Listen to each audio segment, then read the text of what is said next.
A standout star in the pickup truck world, over the last decade or so, the Ram 1500 has been one of our favorite vehicles on the road. Over there is a 2019 Ram 1500 Limited. 2019 was the first year of a complete redesign for the truck. It got a lot of new technology, a lighter body, and one of our favorite infotainment touchscreens. More than just a modern boulevard cruiser, this truck's a real bruiser too. With competitive towing and hauling capability, one of the most versatile interiors in the class, and a robust set of storage options, this thing's a real workhorse. Hi, I'm Travis from Edmunds. We test and review hundreds of cars and trucks each year, while CarMax buys, sells, and expertly appraises thousands. We've combined our testing knowledge with CarMax's experience to help you find your next car. Be sure to like and subscribe so you don't miss the next CarMax video. And if you plan on buying a Ram 1500, or if you already own one, drop us a line in the comments below and let us know about your ownership experience. With the 2019 redesign, the 1500 got a long list of updates, new looks, new tech, and increased interior dimensions. And even though it got larger, it also got lighter than the previous generation, thanks to materials like aluminum and high-strength steel, which also helped make it more capable. The 1500 also kept its biggest leg up on the competition, rear coil spring suspension. Other full-size pickup trucks use rear leaf springs, and the Ram's smooth-riding coil springs make it the most comfortable pickup truck in the class. But more on that later. For now, let's take a closer look and see how they fit all these updates into one package. First, let's talk about the changes that are easiest to spot.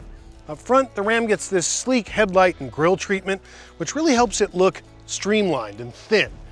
It doesn't embrace that monolithic, boxy front end that characterizes some other full-size pickup trucks, and I love the way the hood and the fenders fall off, which also improves visibility from the driver's seat. Under the hood is a 3.6-liter V6 or an optional 5.7-liter V8, which we have here.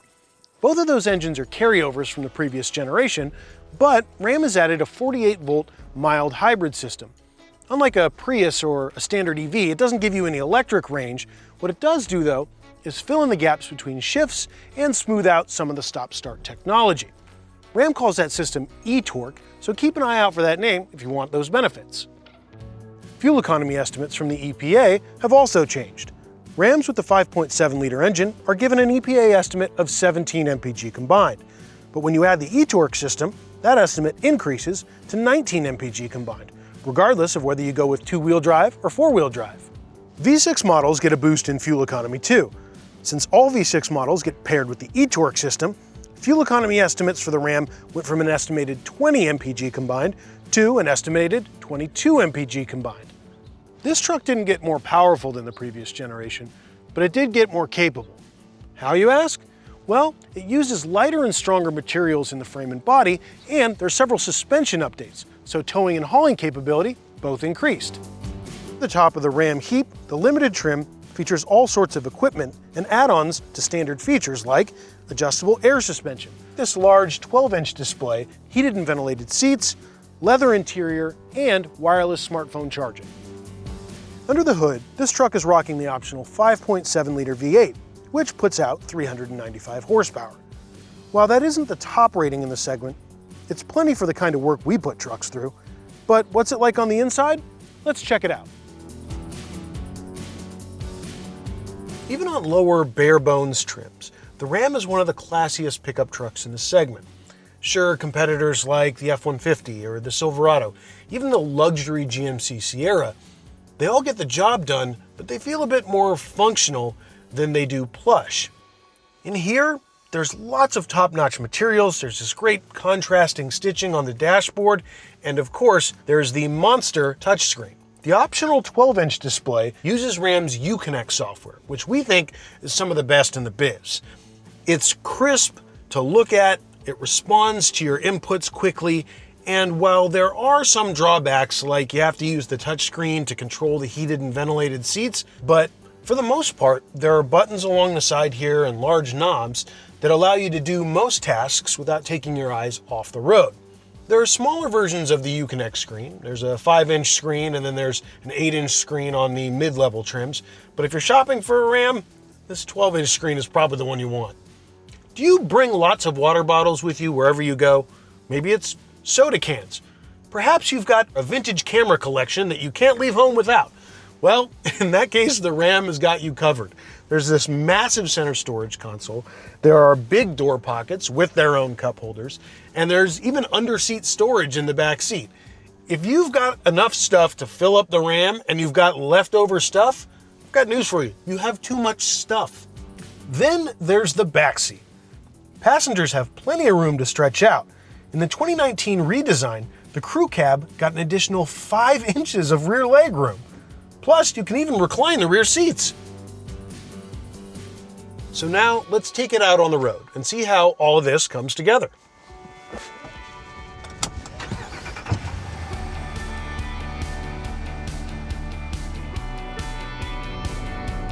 Competitors are close, but without a doubt, this is the most comfortable truck in the class. And you can give that credit to the rear coil spring suspension. It soaks up all the big bumps, all the little bumps, whatever bumps you're dealing with. And steering and handling in the Ram are at the top of the class too. You can give some of that credit to the rear coil spring suspension as well. The engine we've got under the hood here is smooth. The 8-speed automatic has crisp, smooth shifts. Even under full throttle, things move quickly. For the 2019 redesign, there were improvements made to the frame focusing on noise and vibration. So you get less vibration from the road when you're on the highway and less vibration from the engine compartment, making this cabin really quiet and comfortable. That's a win. Even with a trailer behind it, this is not a difficult rig to drive. There are class-leading towing and hauling capabilities.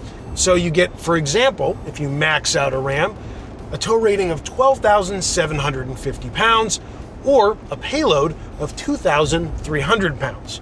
Now, depending on how you configure your truck, those are likely going to go down. So for example, this truck, the Limited, with the 4x4 and the 5'7" bed, and if it had the max trailering package, would have a towing capability of 11,340 pounds. Go with the standard hitch and the 3-2-1 gearing, and this particular truck will have a tow rating of 8,150 pounds, which is not as impressive, but sufficient for most small trailers. I have a car trailer, for example, and even fully loaded up, that thing doesn't top out over 5,000 pounds.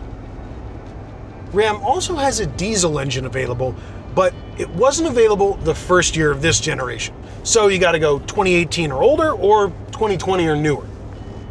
Another thing to keep in mind is that Edmunds, we had this generation of Ram 1500 in our long-term test fleet for over a year. And during that time, one of the things we found out about this truck is that the front air dam is a little bit low. It's fine for the city and never gets caught up on anything out here, but if you're going off-roading a lot, we'd recommend something like the Rebel trim. It's got a lift and all kinds of off-road brawling goodies.